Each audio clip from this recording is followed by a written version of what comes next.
Bonjour à toutes et à tous. Je vous souhaite donc la bienvenue ici à l'église protestante et évangélique de Pau. Nous sommes ravis de pouvoir partager ce culte avec vous, à toutes et celles et ceux qui nous regardent également sur Internet. Nous vous souhaitons la bienvenue. Nous sommes contents de pouvoir partager ce culte avec vous. Nous pensons aussi à tous nos frères et sœurs qui, partout dans le monde, ne peuvent pas célébrer Dieu comme ils le souhaitent pour diverses raisons. Pour nos frères et sœurs aussi qui sont malades, qui sont dans la souffrance, nous pensons bien fort à eux. Et pour commencer, je vous invite à incliner nos têtes pour prier. Tendre Père, nous voulons te dire merci une fois de plus. Merci parce que tu nous as réveillés. Merci parce qu'il t'a plu bon, Seigneur, de nous réunir. Tu as voulu que ces moments soient et, Seigneur, nous y sommes maintenant. Tu as voulu, Seigneur, que ton peuple que tu as racheté au prix de ton sang vienne pour te louer, pour te célébrer en ce dimanche et nous sommes là.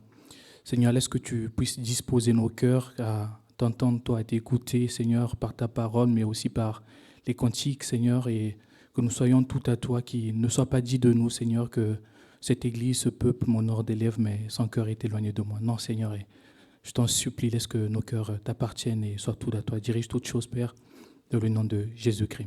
Amen. Ce matin, nous sommes bien contents d'être là. C'est vrai qu'il fait un peu froid. Il fait même très froid, moi qui suis frileux de base. Mais nous sommes quand même contents d'être là, de pouvoir partager tous ensemble de ces moments pour honorer Dieu, pour célébrer Dieu. Nous sommes aussi contents pour la liberté que nous avons. Tout à l'heure, je rappelais que beaucoup de nos frères dans le monde n'ont pas cette liberté-là, de pouvoir partager, de pouvoir célébrer Dieu en toute liberté. Nous sommes aussi contents parce que nous sommes appelés enfants de Dieu. C'est un terme qu'on apprécie beaucoup. Et pour cela, je vous invite à ouvrir rapidement vos Bibles dans le livre de 1 Jean chapitre 3, les versets 1 à 3. 1 Jean chapitre 3, les versets 1 à 3. Je vais lire pour nous. Vous voyez quel amour le Père nous a témoigné, que nous soyons appelés enfants de Dieu, et nous le sommes. Si le monde ne nous connaît pas, c'est parce qu'il ne l'a pas connu. Bien-aimés, nous sommes maintenant enfants de Dieu, et ce que nous serons un jour n'a pas encore été révélé.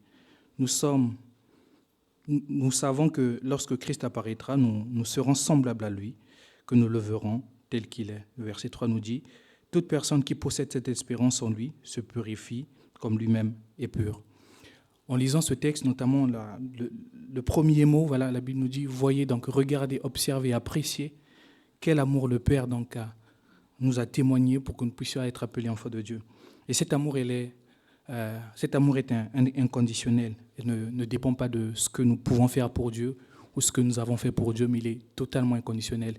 Et il est à notre charge de répondre tout simplement à cet amour, à la différence de la société dans laquelle nous nous trouvons, où tout est conditionné à quelque chose.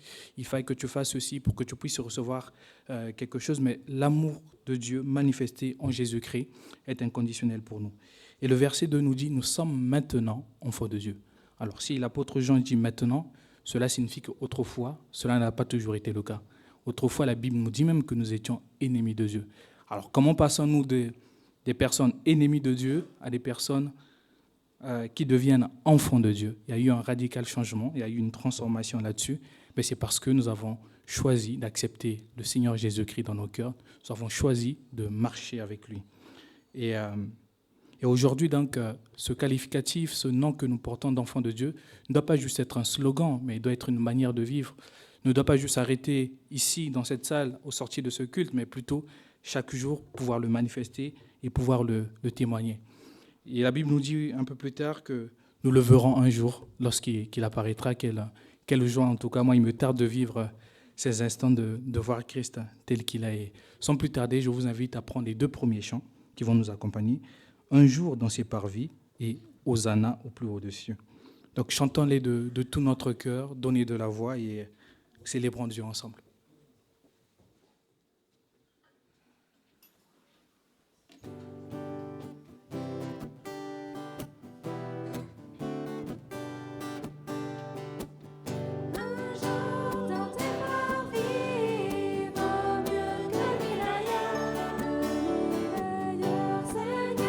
Tu nous unis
pouvez prendre place, s'il vous plaît.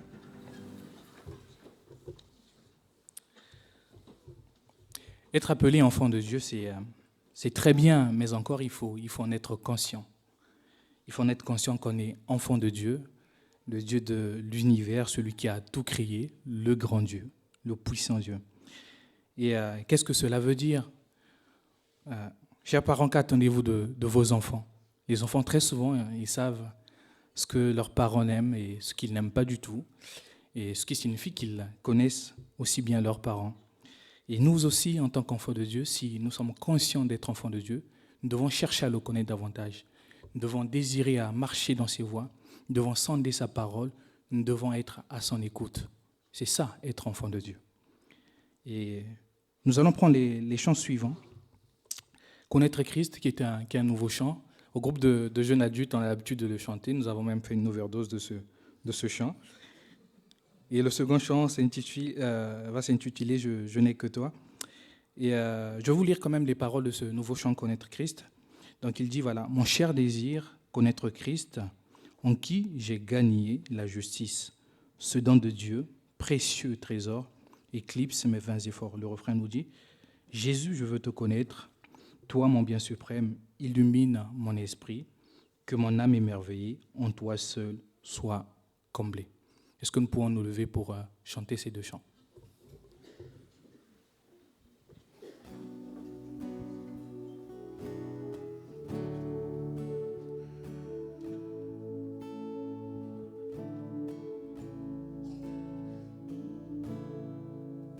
Mon cher désir, connaître Christ, en qui j'ai gagné la justice.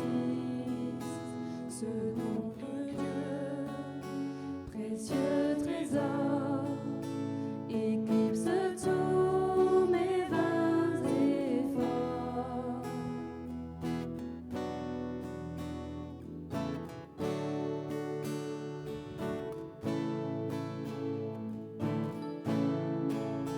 Ma pleine joie, connaître Christ, en qui mon âme est affermie, dans l'abondance ou la douleur, sa paix viendra garder mon cœur. Jésus, je veux te connaître, toi mon bien suprême, illumine mon esprit, que mon âme émerveillée en toi seul soit comblée, car tu es ma vie.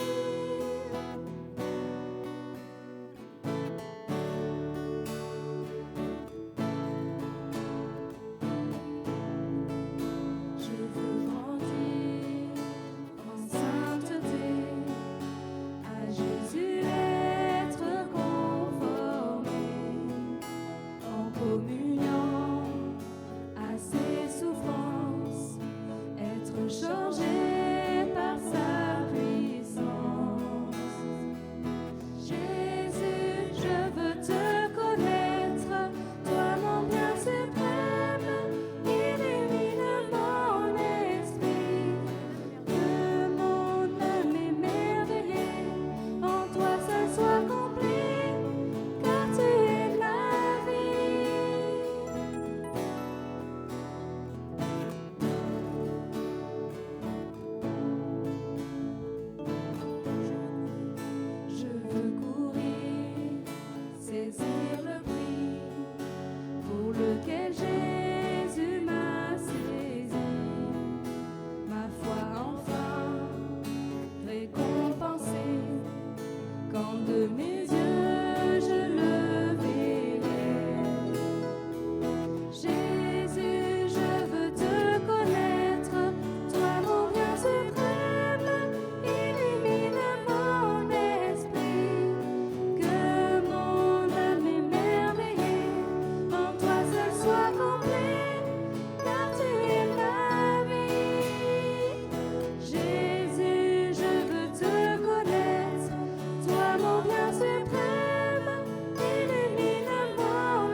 Vous pouvez prendre place.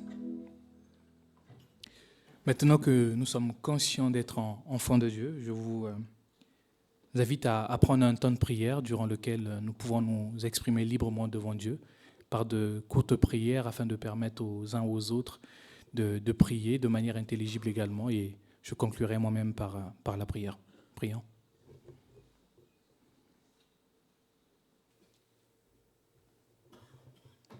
Oui, Seigneur, nous voulons te dire merci. Et tu nous l'as rappelé ce matin, autrefois, Seigneur, nous étions étrangers, ennemis de Dieu par nos pensées, nos mauvaises œuvres. Mais vous, aujourd'hui, Seigneur, aujourd'hui, nous sommes enfants de Dieu. Seigneur, nous devons le réaliser. Ce n'est pas un slogan, non. C'est une manière de vivre, c'est un attachement à toi. C'est un désir de te suivre, un désir de marcher selon tes voies. Et Seigneur, rends-nous conscients.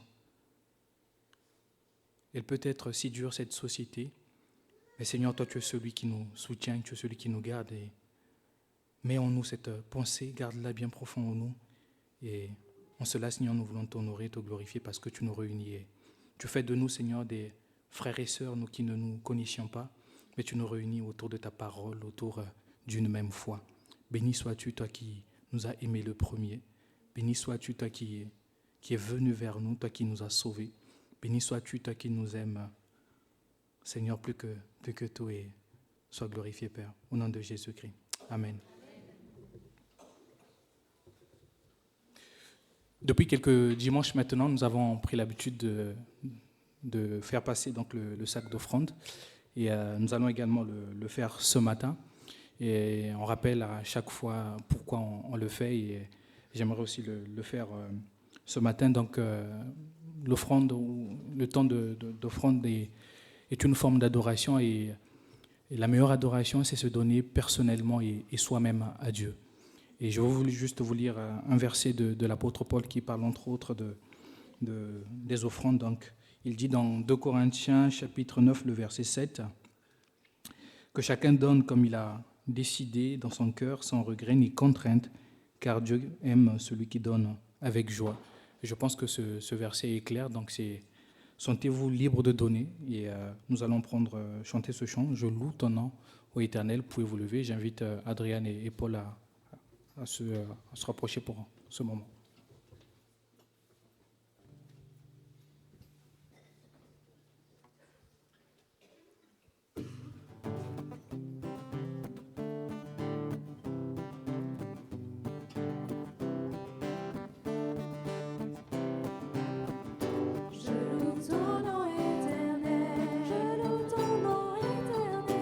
Seigneur, je célèbre ta bonté. Quelle joie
Père notre Dieu, tu nous as donné de pouvoir participer aussi. Tu nous as demandé d'être libéral, de pouvoir aussi être pratique, Seigneur. Alors on te demande de donner aussi à tous ceux qui sont responsables de cette collecte aussi, de pouvoir participer à ton œuvre aussi, Seigneur. Que ce soit fait avec le secours de ton esprit, notre Dieu, et que tout soit fait à ta gloire. On te le demande, Père, et on te remercie de nous avoir permis aussi de participer à cette œuvre. Au nom de ton Fils Jésus-Christ. Amen.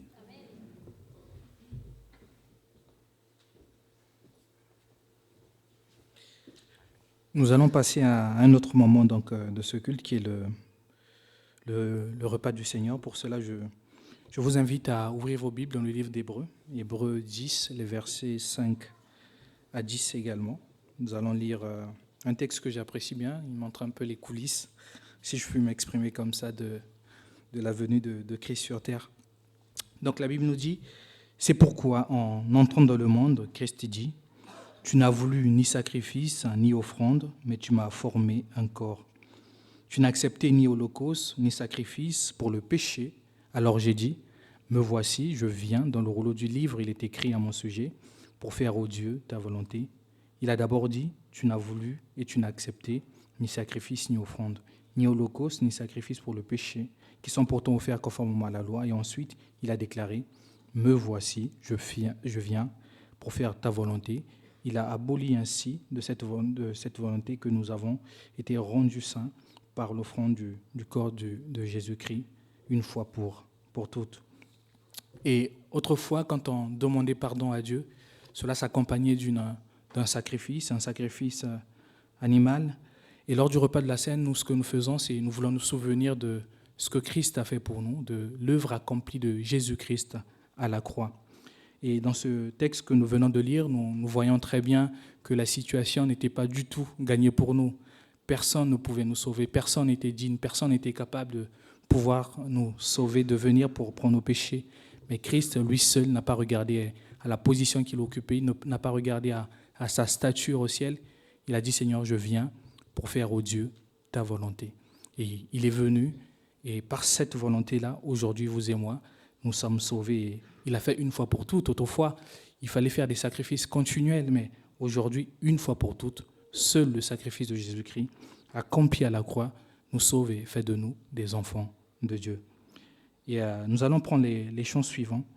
Par la croix et Jésus-Christ, nous pouvons rester assis pour ces deux chants, en les chantant, méditant sur les paroles, réfléchissant sur ce que Jésus-Christ a fait, avant de passer à la table du Seigneur.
Jésus-Christ, je repense à ton sacrifice. Tu t'es humilié jusqu'à la mort, bien souvent. Ce don de vie m'a bouleversé et j'en suis ému à nouveau. J'en suis ému à nouveau. À nouveau, je regarde à la croix où tu es mort. Je suis humilié, brisé par ta miséricorde. À nouveau, merci. À nouveau, je répands ma vie.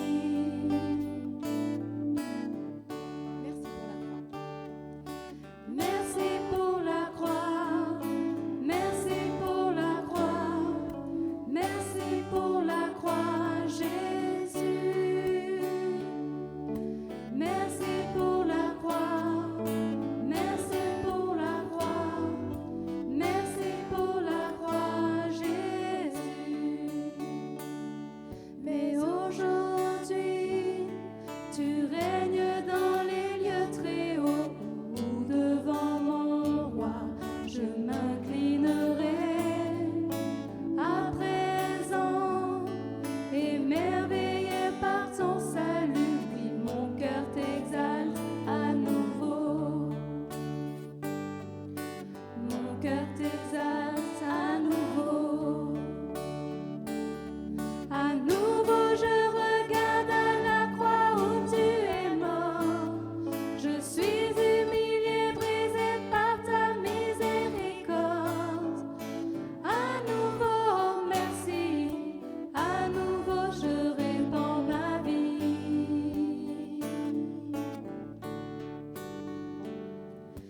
Merci pour la croix. Merci pour la croix. Merci pour la croix, Jésus.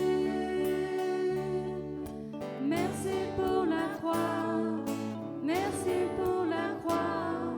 Merci pour la croix, Jésus.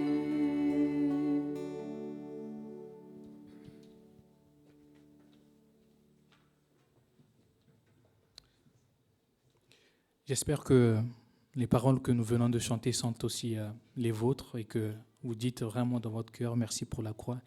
Et si ce n'est pas encore le cas, ne tardez plus. Le Seigneur, il est là.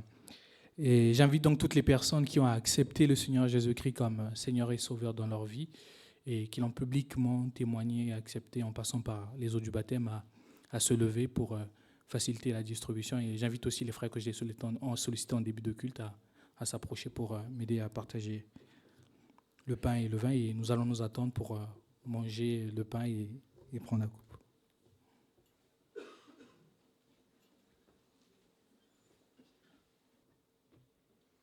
Prions. Seigneur Jésus, tu es venu sur terre et tu t'es donné à la croix, Seigneur.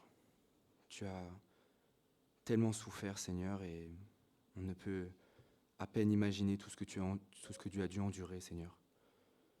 Nous méritions l'enfer et tu nous as offert le paradis au prix de ta vie. Seigneur, merci pour ce sacrifice.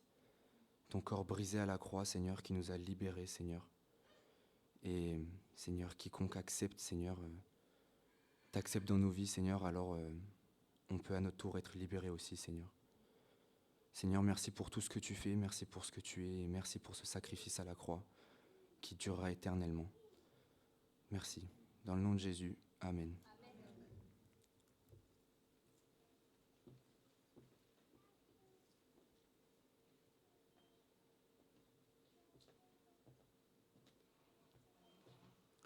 Prions. Seigneur, ce matin, nous te disons merci. Merci pour ce sacrifice que tu as accompli parfaitement à la croix. Merci pour ton sang qui a été versé pour nous. Ton sang qui nous a justifiés. Ton sang qui nous a mis à part. Ton sang, Seigneur, qui nous rend justes auprès du Père. Oui, à travers ton sang, notre Père, nous regarde comme ses enfants. Et oui, ce matin, nos mots sont faibles pour exprimer notre reconnaissance. Merci pour tout ce que tu es. Merci pour cet amour qui t'a conduit à donner de ta vie pour nous. Et ce matin, Seigneur, nous sommes reconnaissants et nous te demandons de nous aider aussi à manifester cet amour autour de nous. Merci. Dans ton Saint-Nom que nous avons prié. Amen. Amen. Prenons la coupe.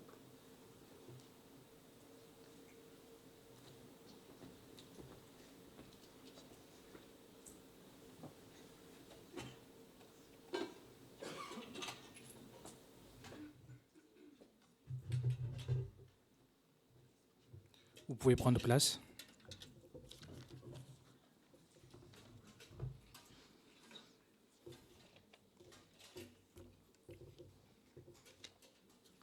J'invite donc Josias à se rapprocher pour le temps de parole. Au moment où il se rapproche, je vous invite à incliner vos têtes. Je vais prier pour ce moment. Oui, tendre Père, nous voulons te dire merci. Maintenant que nous nous apprêtons à écouter ta parole, Seigneur, dispose nos cœurs à t'entendre, dispose nos cœurs à être touchés par ta parole, que nos cœurs soient comme des terres fertiles, Seigneur, que lorsque ta graine tombera, qu'elle puisse germer. Seigneur, laisse que tu disposes aussi le cœur de Josias, Seigneur, lorsqu'il parlera, Seigneur, qu'il soit inspiré par toi et que tu diriges toutes choses, Père, dans le précieux nom de Jésus-Christ. Amen.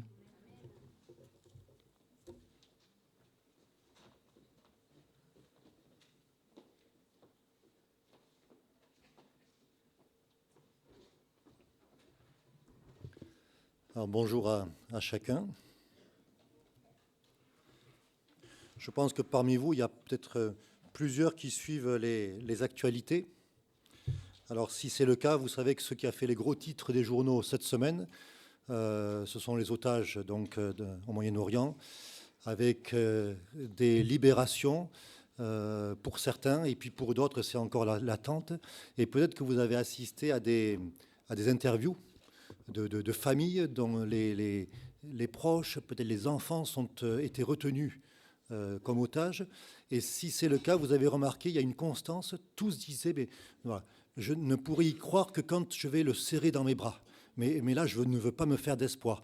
Comme si la situation, la détresse qu'il vivait, qui pourtant paraît être vraiment d'une profondeur, on ne peut pas aller plus loin, mais comme si le fait d'espérer et puis après d'être déçu allait rajouter ce qui sans doute est le cas. Et quand on écoute ces personnes-là, quelque part, on n'arrive pas à se mettre à leur place. On ne peut pas vraiment appréhender ce qu'ils peuvent ressentir, c'est impossible. On peut juste imaginer un petit peu l'horreur de la situation. J'ai reçu, si certains d'entre vous sont abonnés au Fil Rouge, alors il y a Portes Ouvertes, qui est une organisation chrétienne qui vient en aide aux chrétiens persécutés. Et le Fil Rouge, c'est en fait leur information un petit peu du moment que l'on peut recevoir par mail toutes les semaines. Et cette semaine, c'était des chrétiens au Nigeria dont leur fille a été enlevée par Boko Haram. C'était en 2018. Et là, ils étaient vraiment dans une situation difficile parce qu'il y avait des rumeurs qui se contredisaient et qui venaient encore ajouter à leur douleur. Et ces personnes, finalement, ont demandé à ce que l'on prie pour elles. Et elles sont dans une situation aussi désespérée, mais finalement désespérée pas tout à fait, puisqu'elles regardent à celui qui peut intervenir. Et elles ont demandé à ce que l'on prie pour elles. Mais malgré tout, même si on vit la même situation, on ne sait pas vraiment ce qui se passe dans les cœurs de ceux qui sont éprouvés aussi. Dans la parole de Dieu, il y a quelqu'un qui a vécu un petit peu cela et qui livre le ressenti de son cœur. Il s'agit de Jérémie. Et alors, ce n'est pas tout à fait la même chose, mais malgré tout, on peut quand même faire le rapprochement. Alors, il faut juste se rappeler le contexte. Jérémie, ça se passe à environ 600 ans, 630 ans avant Jésus-Christ. Jérémie est prophète et il a la lourde tâche au départ d'avertir le peuple que si le peuple continue dans la voie de désobéissance, eh bien, le Seigneur va intervenir et le jugement de Dieu va s'abattre sur le peuple. Et le peuple n'écoute pas Jérémie. Et donc il y a les envahisseurs, les Chaldéens qui arrivent, et Jérémie donc est quelque part aussi accusé de traîtrise. On dit, ben voilà, toi tu complotes avec l'ennemi. Et il a en plus ce regard de ses contemporains sur lui, qui le traite quelque part de collabo. Et puis Jérémie va ensuite assister à la déportation d'une partie du peuple. Et parmi ceux qui sont déportés, il y a sans doute des amis de Jérémie, des proches. Il voit ses enfants, ces femmes qui sont déportées, et il est vraiment dans une situation désespérée. Et c'est dans ce cadre-là qu'il va écrire les Lamentations de Jérémie. Il s'agit de 5 complaintes. Il y a 5 chapitres dans les Lamentations de Jérémie, un chapitre par complainte, comme ça c'est facile. Et il va donc, dans ce livre, eh bien, décrire un petit peu ce qu'il ressent. Et ça nous apprend beaucoup de choses. Et on va lire une partie de la 3e complainte. Donc on va la trouver dans le chapitre 3, forcément, où on voit que Jérémie vraiment est dans le désarroi total, dans une profonde douleur. Et on va au départ lire jusqu'au verset 16. Donc je vous le lis. « Je suis l'homme qui a vu la misère sous la verge de sa fureur. Il m'a conduit, mené dans les ténèbres et non dans la lumière. Contre moi, il tourne et retourne sa main tout le jour. Il a fait dépérir ma chair et ma peau, il a brisé mes os. Il a bâti autour de moi, il m'a environné de poison et de douleur. Il me fait habiter dans les ténèbres comme ceux qui sont morts dès longtemps. Il m'a entouré d'un mur pour que je ne sorte pas. Il m'a donné de pesantes chaînes. J'ai beau crier, implorer du secours, il ne laisse pas accès à ma prière. Il a fermé mon chemin avec des pierres de taille, il a détruit mes sentiers. Il a été pour moi un ours en embuscade, un lion dans un lieu caché. Il a détourné mes voies, il m'a déchiré, il m'a jeté dans la désolation.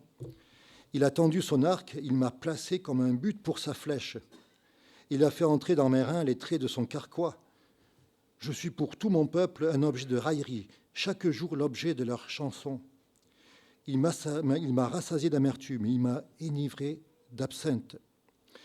Il a brisé mes dents avec des cailloux, il m'a couvert de cendres. Alors on s'arrête là et vous allez vous dire, bon, ce matin, Josias, il a décidé de plomber l'ambiance avec ce genre de texte. C'était, si c'est pour ça, c'est pas la peine. Alors on ira plus loin, rassurez-vous, ne partez pas.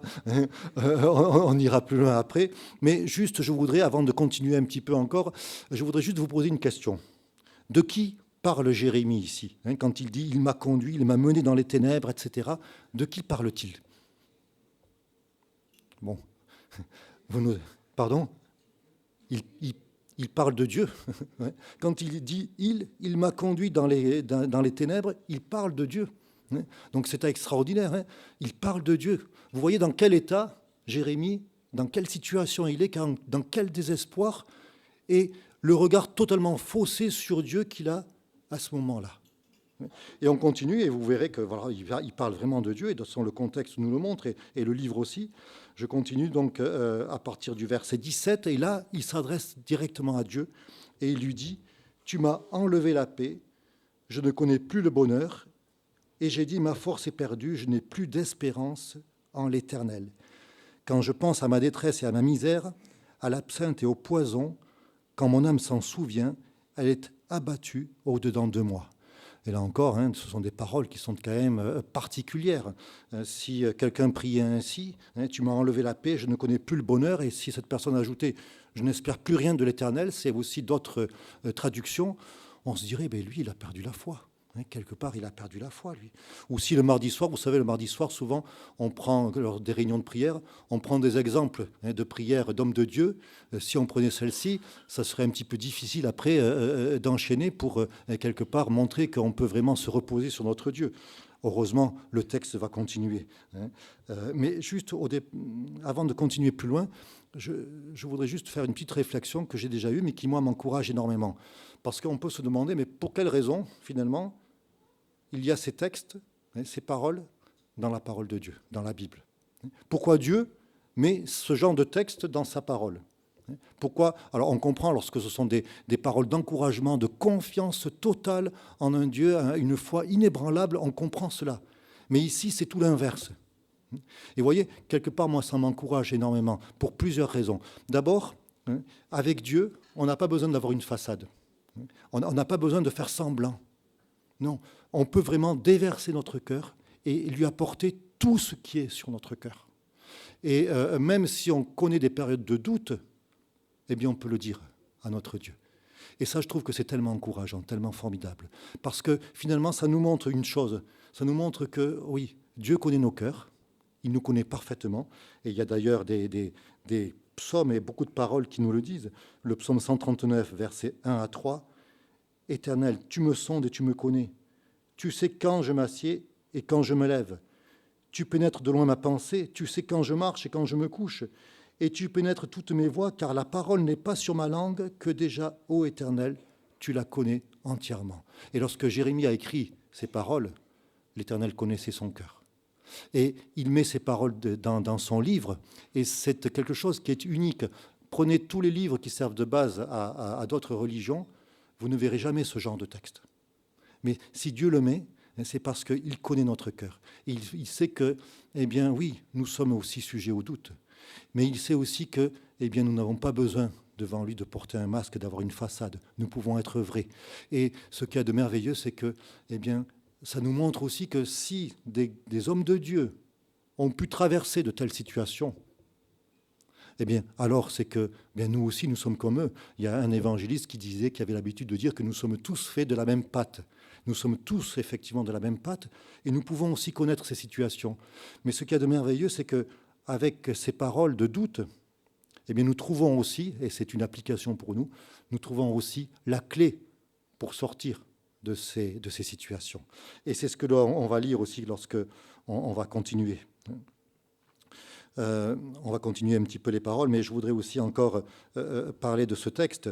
Alors, ce sont des paroles imagées, bien entendu, des paroles qui nous montrent un petit peu la détresse de Jérémie, avec ce qu'il voit autour de lui, avec la déportation, avec Jérusalem qui est une ville détruite, et il souffre énormément.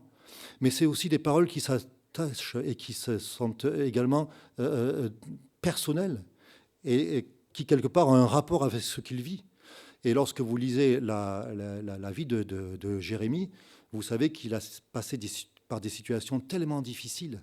À un moment, il a été jeté, alors il a été descendu avec des cordes dans une citerne qui était vide, mais qui était remplie de boue. Et il s'est enfoncé dans cette boue. Combien de temps est-il resté là? On ne le sait pas. Alors déjà, la situation pour ceux qui vivaient dans Jérusalem était précaire. Et il n'y avait pas de quoi manger, il n'y avait pas de quoi boire, il n'y avait pas vraiment de quoi se vêtir. C'était vraiment une situation très, très difficile. Et les organismes étaient vraiment affectés par cela. Et en plus, Jérémie va passer des longs moments enfoncé dans la boue. Et lorsqu'on vient le chercher, comme on ne peut pas le tirer avec une corde parce que ce n'est pas possible, on va fabriquer un harnais avec des lambeaux de vêtements pour le tirer de là. Et donc, peut-être qu'au niveau physique, il a dû endurer des choses terribles.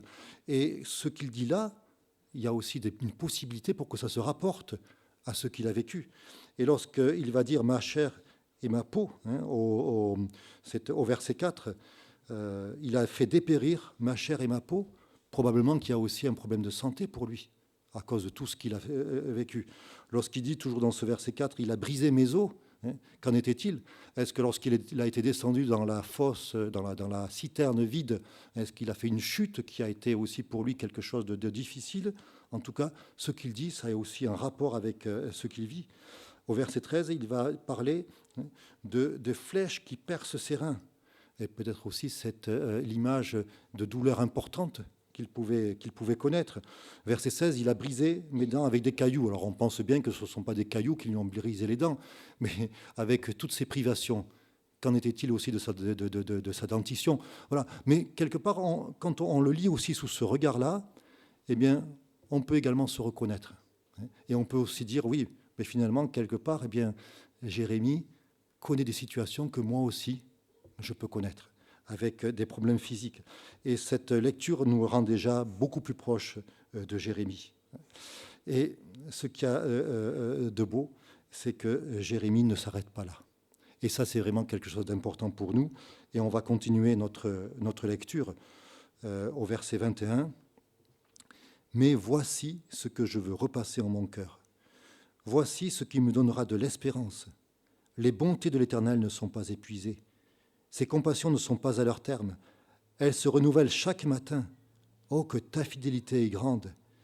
L'Éternel est mon partage, dit mon âme. C'est pourquoi je veux espérer en lui. L'Éternel a de la bonté pour qui espère en lui, pour l'âme qui le cherche. Il est bon d'attendre en silence le secours de l'Éternel. » Et que fait ici Jérémie? Et c'est pour nous une clé qui peut tellement nous aider lorsque nous vivons des situations difficiles. Jérémie, qu'est-ce qu'il fait? Il se remémore ce qu'il connaît, ce qu'il sait de son Dieu. Voilà. Tout ce qu'il connaît de son Dieu, bien Jérémie pense à cela. Et pour lui, la situation change. D'où l'importance de connaître Dieu, l'importance de nous plonger dans la parole de Dieu pour connaître Dieu. Et lorsque nous sommes dans ce genre de situation, combien c'est capital de pouvoir recentrer nos pensées sur ce que l'on sait de notre Dieu. Lorsque des fois le sommeil nous fuit parce que les épreuves sont là, eh bien dans ces moments difficiles, pouvoir recentrer nos pensées sur notre Dieu. Et Jérémie se souvient que oui, c'est cela qui va lui apporter de l'espérance. C'est ça qui va m'apporter de l'espérance, dit-il. Et il se souvient que Dieu, que l'Éternel, est bon et compatissant. Et vous savez, la bonté, la compassion de notre Dieu, c'est une constance que l'on voit dans toute sa parole.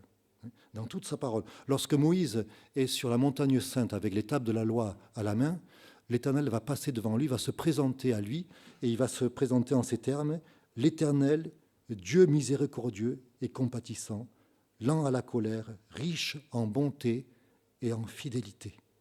Et même dans un côté négatif, Jonas, le prophète que Dieu veut envoyer à Ninive, cette ville païenne, pour l'avertir que si elle continue dans cette voie, eh bien le jugement de Dieu va s'abattre sur elle. Et Jonas ne veut pas cela, parce qu'il ne veut pas que le Dieu d'Israël soit partagé avec les étrangers. Et Dieu va l'obliger à y aller. Et il va prêcher, et Ninive va se repentir, va revenir de cette voie de désobéissance, va revenir à Dieu. Et que va dire Jonas? Il va dire, ben voilà, c'est ce que je voulais prévenir en fuyant. Parce que je savais quoi? Je savais que tu es un Dieu compatissant et miséricordieux, lent à la colère et riche en bonté. Tu es un Dieu compatissant, miséricordieux, riche en bonté. Donc je savais que tu allais les sauver. Donc voilà. Et Jérémie dit ici, les bontés de l'Éternel ne sont pas épuisées, ses compassions ne sont pas à leur terme. Elles se renouvellent chaque matin. Et il y a ce cri, oh que ta fidélité est grande. Pouvoir se reposer sur la fidélité de Dieu. Le proverbe 20, chapitre 20, verset 6, dans la version Darby, je vous le lis. Nombre d'hommes proclament chacun sa bonté, mais un homme fidèle, qui le trouvera? Un homme fidèle, qui le trouvera? Et Jérémie parle de la fidélité de Dieu, notre Dieu qui est un Dieu fidèle, et cette fidélité est mentionnée à maintes et maintes reprises dans la parole de Dieu. Je vous lis le psaume 85, verset 11, « La bonté et la fidélité se rencontrent. » Le psaume 40, verset 12, « Ta bonté et ta fidélité me garderont toujours. » C'est ce que vit Jérémie finalement. Le psaume 92, versets 2 et 3, il est beau, on le connaît parce qu'on le chante, il est beau de louer l'Éternel, de célébrer ton nom au Très-Haut, d'annoncer le matin ta bonté et ta fidélité pendant les nuits. Et quelqu'un a dit que la fidélité de Dieu, c'est sa bonté dans la durée. Mais je voudrais aussi le mettre en rapport aussi en vous lisant un verset dans l'Apocalypse, le verset 14 du chapitre 3, qui dit ceci: « Voici ce que dit l'Amen, le témoin fidèle et véritable, le commencement de la création de Dieu. » Voilà ce que dit l'Amen. Vous savez d'où vient le mot Amen? Alors Amen, on le prononce pour montrer notre approbation lorsqu'un frère, une sœur prie. Amen, voilà, je suis d'accord, ainsi soit-il. Vous savez que ce mot, en fait, dérive d'un mot hébreu, Aman, qui est aussi très très souvent traduit par fidélité. Par exemple, dans Jérémie, chapitre 42, verset 5, « Que l'Éternel soit un témoin véritable et fidèle, Aman. » Et donc voici ce que dit l'Amen, le témoin fidèle et véritable, le commencement de la création de Dieu. Cet Amen, ce témoin fidèle, qui est-il?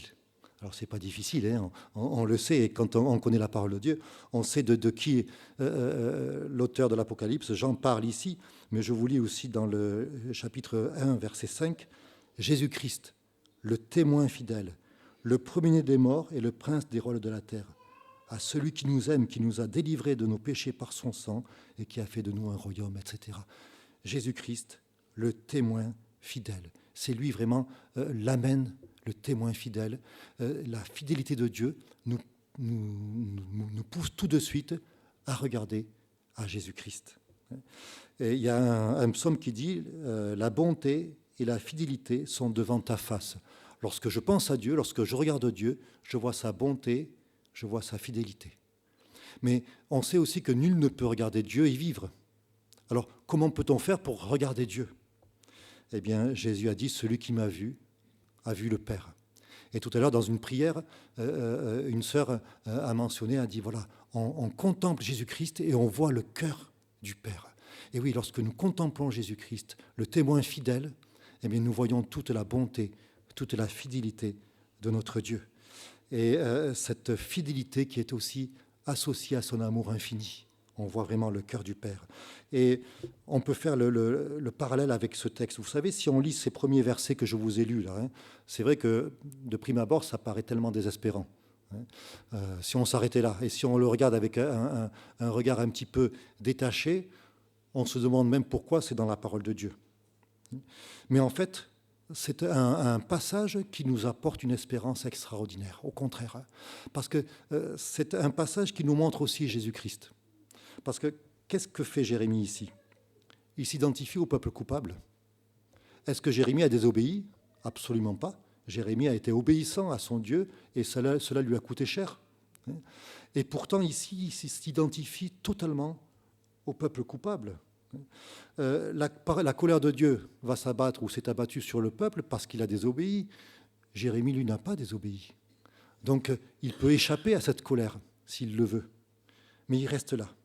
Et tandis qu'il souffre à cause de tout ce qu'il voit, eh bien, en plus, il est l'objet des sarcasmes, des moqueries de ceux qui sont restés. Et quand on pense cela automatiquement, qu'est-ce que l'on fait? On pense à Jésus-Christ. Et on voit qu'il y a des similitudes. Alors, je ne dis pas que Jérémie est un type de Christ, mais simplement qu'il y a des similitudes entre ce texte et ce que nous trouvons aussi dans les évangiles, dans les écrits aussi des prophètes qui nous parlent de Jésus-Christ. On peut juste faire une rapide comparaison très succincte. Le verset 1 nous dit « Je suis l'homme qui a vu la misère sous la verge de sa fureur ». Ésaïe 53, verset 3. Jésus, cet homme de douleur, habitué à la souffrance. Le verset 2, Jérémie va dire « Il m'a conduit, mené dans les ténèbres et non dans la lumière ». Matthieu chapitre 27, verset 45. Il y eut des ténèbres sur toute la terre, et on sait que c'est à cause donc de la colère de Dieu qu'il y a eu ces ténèbres. Le verset 3, contre moi, il tourne et retourne sa main tout le jour. Et Ésaïe chapitre 53, toujours mentionnant le Seigneur, verset 4, nous l'avons considéré comme puni, frappé de Dieu et humilié, mais il était blessé pour nos péchés, brisé pour nos iniquités. Jérémie verset 8, j'ai beau crier, implorer du secours, il ne laisse pas accès à ma prière. Et là, il parle de Dieu, bien sûr, hein, on l'a mentionné. Matthieu, verset 46 du chapitre 27, Jésus s'écria d'une voix forte, « Élie, Élie, lama sabachthani », c'est-à-dire « Mon Dieu, pourquoi m'as-tu abandonné » hein, Dieu le Père avait détourné son regard de son Fils Jésus-Christ. Le verset 14, « Je suis pour tout mon peuple un objet de raillerie, chaque jour l'objet de leur chanson. » Et le verset 13 du psaume 69, « Je suis l'objet de leur sarcasme. Les buveurs de liqueurs fortes me mettent en chanson. » Et puis enfin, le verset 19, « Quand je pense à l'absinthe et à ma détresse et à ma misère, à l'absinthe et au poison. » Et toujours dans le psaume 69, au verset 22, « Ils mettent du fiel dans ma nourriture, et pour apaiser ma soif, ils me donnent du vinaigre. » Mais il y a aussi des contrastes. Il y a aussi des contrastes qui quelque part, d'une façon donc différente, nous montrent également Jésus-Christ. Et en particulier, ce verset 4, lorsque Jérémie dit « Il a brisé tous mes os ». Et dans Jean, au chapitre 19, verset 36, il y a cette parole « Ces choses sont arrivées afin que l'écriture fût accomplie. Aucun de ces os ne sera brisé. » Et quelque part, dans la parole de Dieu, les os, le squelette, c'est les os, c'est ce sur quoi nous nous appuyons. Lorsqu'on a une jambe cassée, on est obligé d'avoir des béquilles, ou sinon on ne peut pas s'appuyer dessus. Et donc, quelque part aussi, c'est synonyme de la volonté propre. Cette volonté sur laquelle souvent nous voulons nous appuyer et vivre dans l'indépendance par rapport à Dieu. Mais c'est vrai que pour nous, eh bien, cette volonté, souvent, elle a besoin d'être brisée parce qu'elle n'est pas conforme à ce que Dieu veut. Par contre, pour Jésus, ça n'a pas été le cas. Aucun de ses os n'a été brisé.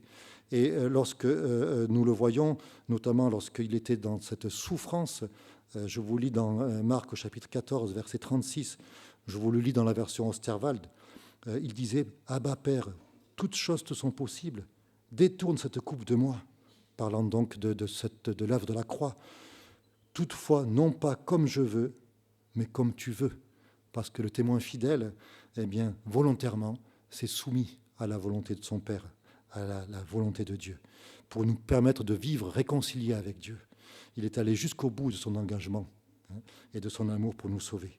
Oh, que ta fidélité est grande. Vous savez, la croix, c'est une démonstration de la fidélité de Dieu. Le verset le plus connu de la Bible, « Car Dieu a tant aimé le monde qu'il a donné son Fils unique afin que quiconque croit en lui ne périsse point, mais qu'il ait la vie éternelle. » La croix, finalement, à la croix, Dieu a été fidèle à son amour. Vous connaissez aussi cette parole qui dit que tes yeux sont trop purs pour voir le mal et tu ne peux pas regarder l'iniquité. Et donc Dieu ne peut pas voir le mal, ne peut pas regarder l'iniquité. Et on l'a déjà lu, à la croix, Jésus s'est écrié « Mon Dieu, pourquoi m'as-tu abandonné ?» Il a connu cette séparation avec son Père parce qu'il avait pris toute notre iniquité, tout notre péché à la croix du Calvaire. Et puis, à la croix, Dieu aussi a été fidèle à sa justice. Et il y a cette parole qui dit que le salaire du péché, c'est la mort. Et donc, Dieu, fidèle à sa justice, Jésus a connu la mort parce qu'il s'est chargé de nos péchés. Mais à la croix, il a été aussi fidèle à sa puissance en ressuscitant le Christ d'entre les morts. Jésus avait pu dire « Personne ne m'ôte la vie, j'ai le pouvoir de la donner, mais j'ai le pouvoir de la reprendre. » Et Dieu, dans sa fidélité, nous a montré sa puissance à la croix. Et c'est vrai que si la croix met en lumière notre infidélité, encore plus, elle met aussi l'accent sur la fidélité de notre Dieu. « Oh, que ta fidélité est grande », pouvait s'écrire Jérémie. Et au verset 24, il va dire ceci, « L'Éternel est mon partage, dit mon âme, c'est pourquoi je veux espérer en lui. » L'Éternel est mon partage. Il y a donc ce lien puissant entre Dieu et son enfant Jérémie. Et est-ce que c'est le cas pour chacun d'entre nous aujourd'hui? Est-ce que c'est le cas pour nous?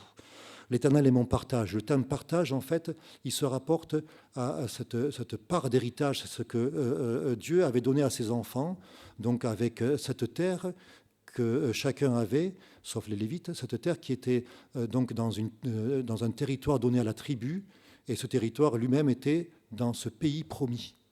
Et donc, c'était quelque part synonyme de sécurité, puisque cette terre permettait d'avoir une maison dans laquelle on pouvait se sentir bien, d'avoir aussi de quoi se nourrir sa famille avec des cultures, avec des animaux. Et que nous dit Jérémie ici? Ce partage, ce bien, ce ne sont pas les choses qu'il peut posséder ici-bas, mais c'est simplement l'Éternel. La sécurité pour Jérémie, c'est qui? C'est quoi? C'est qui? C'est l'Éternel. Dieu est son partage. Ce ne sont pas ni ce qu'il peut posséder, ni ce sur quoi il peut s'appuyer, ni même ses capacités. Son partage, c'est l'Éternel. Et c'est pourquoi il peut espérer. Pourquoi peut-il espérer? Parce que l'Éternel est son partage. Et vous savez, en Jésus-Christ, Dieu a tout accompli pour que nous aussi, nous puissions affirmer ceci. L'Éternel est mon partage. C'est pourquoi je peux espérer. C'est pourquoi je veux espérer en lui. Jésus-Christ a tout accompli pour cela. Mais est-ce que nous pouvons l'affirmer? Nous pouvons l'affirmer si nous lui avons ouvert la porte de notre cœur, si nous l'avons accepté dans notre vie. Et à travers le sacrifice de Christ, nous pouvons quelque part nous sentir aussi en sécurité parce que sa fidélité pour nous est grande. Qu'est-ce qui est mon partage? Qu'est-ce qui est votre partage ce matin? Jérémie avait pu dire « Je n'ai plus d'espérance en l'Éternel ». Mais ensuite, il réfléchit à ce qu'il connaît de Dieu et il peut affirmer « Oui, l'Éternel est mon partage, c'est pourquoi je peux espérer en lui ». Au départ, il dit « Je n'ai plus d'espérance ». Après, il dit « Oui, je veux espérer en lui ». Et on peut s'appuyer sur beaucoup de choses finalement. Il y a quelque temps, vous le savez, il y a eu beaucoup d'inondations dans le nord de la France. Et il y avait aussi là des interviews de personnes qui, leur maison a été inondée depuis des jours et des jours. Et ils disaient, mais la maison finalement, elle est perdue, quoi, hein. On ne pourra plus y réhabiter. Et le problème, c'est qu'on a mis toutes nos économies là-dedans. Et eh bien, elle est même invendable à cause de cette situation-là. Et donc, finalement, ce en quoi ils avaient mis leur sécurité, leur richesse, eh bien voilà, ça n'existait plus. Ça n'existait plus. On peut aussi se confier en d'autres choses, dans nos relations, dans notre santé. J'aimais bien, j'avais un petit dessin où il y avait deux amis qui discutaient, et un qui disait qu'il avait des problèmes de santé, et l'autre qui lui répond, moi, je ne suis jamais malade. Et le premier lui dit, dans ce cas, sois patient. En l'air de dire, ça viendra de toute façon. Et vous savez, voilà, c'est vrai qu'on peut être en bonne santé, mais si c'est notre sécurité, ça ne va pas aller très très loin. Mais si c'est celui qui est fidèle, qui est notre partage, qui est notre bien, si c'est en lui que nous voulons espérer, alors ça change tout. Et l'auteur de l'Épître aux Hébreux va dire « Nous trouvons un puissant encouragement, nous dont le seul refuge a été de saisir l'espérance qui nous était proposée. » Cette espérance, l'auteur de l'Épître aux Hébreux dit que c'est Jésus-Christ. Et il va dire, cette espérance, nous la possédons comme une ancre sûre et solide. Pourquoi est-elle sûre et solide? Parce qu'elle est fixée sur l'œuvre de Jésus-Christ, sur l'œuvre du témoin fidèle. Et cette espérance, eh bien, il suffit de la saisir. Et elle se présente encore à nous ce matin. Et nous pouvons tous la saisir. Et si nous sommes enfants de Dieu, eh bien, nous pouvons nous rappeler que nous avons une espérance sûre et solide qui pénètre au-delà du voile, là où Jésus-Christ lui-même est entré. Et lorsque nous sommes dans des situations tellement difficiles, combien c'est précieux, eh bien, de pouvoir recentrer nos pensées sur l'œuvre de Jésus-Christ, sur ce qu'il a fait, sur savoir aussi que c'est le témoin fidèle et véritable. Et quelque part, ça change tout pour nous. Et nous pouvons après vivre l'épreuve en sachant qu'il va la résoudre, il va peut-être la traverser avec nous, mais de toute manière, il sera là, à nos côtés, parce qu'il est fidèle et parce qu'il est le témoin fidèle. Et je vous propose, pour terminer, un chant. Alors, je voudrais vous lire les paroles, si on peut le projeter aussi, comme cela, vous allez pouvoir suivre. Ce chant qui dit « Si le monde te reprend, et ton or et ton argent, si la pauvreté vient assombrir ton cœur, souviens-toi que Dieu là-haut, comme Jérémie, souviens-toi que Dieu là-haut prend soin des petits oiseaux, abandonne tes fardeaux à ton Sauveur. » Et cette phrase « abandonne tes fardeaux à ton Sauveur » revient dans ce chant. Et quelque part, c'est une réalité. Parce que peut-être qu'au travail, vous avez entendu dire tes problèmes, ta situation, tu la laisses à la porte de l'entreprise et puis là, tu bosses. Avec notre Dieu, c'est quelque chose que vous n'entendrez jamais. Mais il nous dit oui, abandonne tes fardeaux à mes pieds, au pied de la croix. Laisse tes fardeaux parce que moi, je veux les prendre sur moi, je veux m'en charger. Abandonne tes fardeaux à ton Sauveur. Si ton pauvre corps brisé a perdu force et santé, si tu pleures et tu frémis sous la douleur, Jésus sait, il veut bénir, Jésus sauve, il veut guérir, abandonne tes fardeaux à ton Sauveur. Et puis il y a le refrain. Et là, le refrain, peut-être que ça va vous mettre un petit peu mal à l'aise. Laisse-les, abandonne tes fardeaux à ton Sauveur, si tu crois sans défaillir. Et vous allez vous dire, aïe, aïe, aïe, aïe, aïe, si tu crois sans défaillir, mais moi, ma foi, eh bien, elle est bien faible. Ma foi, elle est bien faible et je vais pas... Moi, je suis comme Jérémie, peut-être que je vais douter. Donc, croire sans défaillir, ça va être difficile pour moi. Si tu crois sans défaillir, il saura te secourir. Abandonne tes fardeaux à ton Sauveur. Si cette parole, si tu crois sans défaillir, quelque part vous dérange, alors il y a le troisième couplet qui est là et qui va vous rassurer et qui est pour vous et qui dit ceci: sous les coups de l'ennemi, ton courage a-t-il faibli et ta foi peut-être sombrée sous la peur? Souviens-toi, comme Jérémie, souviens-toi que Dieu ton Père aime exaucer les prières. Abandonne tes fardeaux à ton Sauveur. Et je vous propose de chanter ce chant et qu'il soit pour vous comme une prière. Et si peut-être vous n'avez pas encore saisi cette espérance qui est proposée, eh bien, en chantant ce chant, eh bien, vous pouvez saisir cette espérance. Et comme Jérémie aussi, pouvoir après vous affirmer « Oh, que ta fidélité est grande » et pouvoir vraiment espérer en notre Dieu. Que le Seigneur vous bénisse.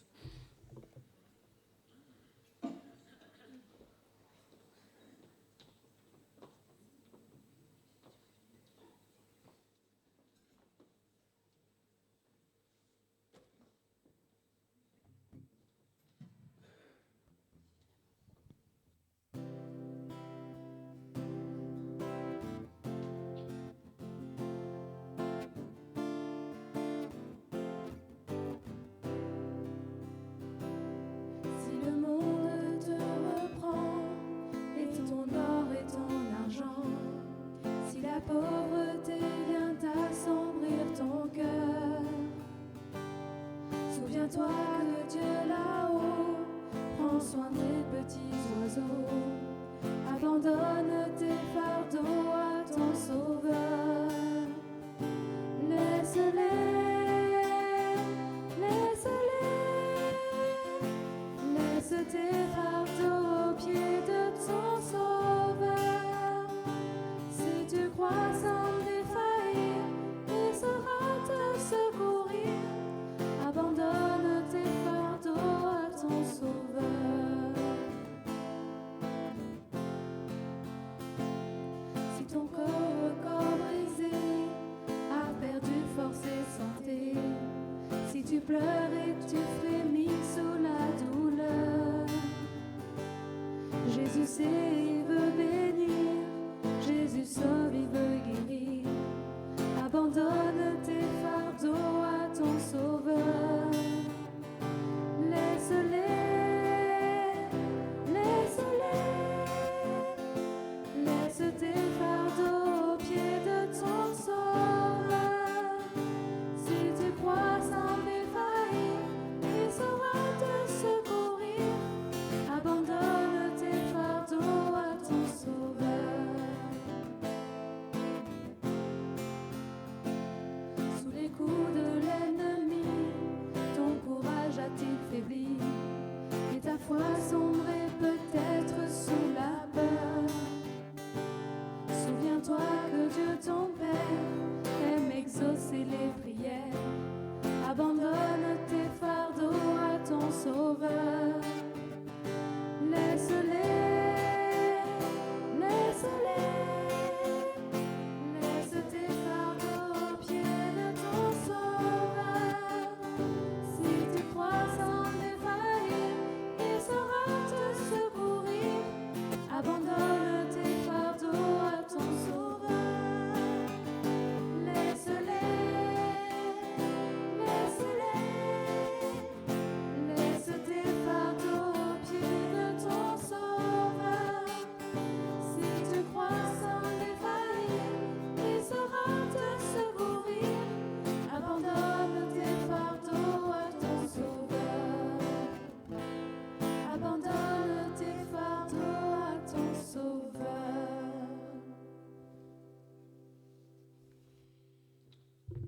Bon, désolé, il y avait quelques différences dans les paroles, mais bon, on le rectifiera pour un prochain choix de ce chant. Alors, c'est la fin du culte pour ceux qui nous suivent par Internet. Donc, on vous remercie d'avoir été avec nous. Et juste, je rappelle que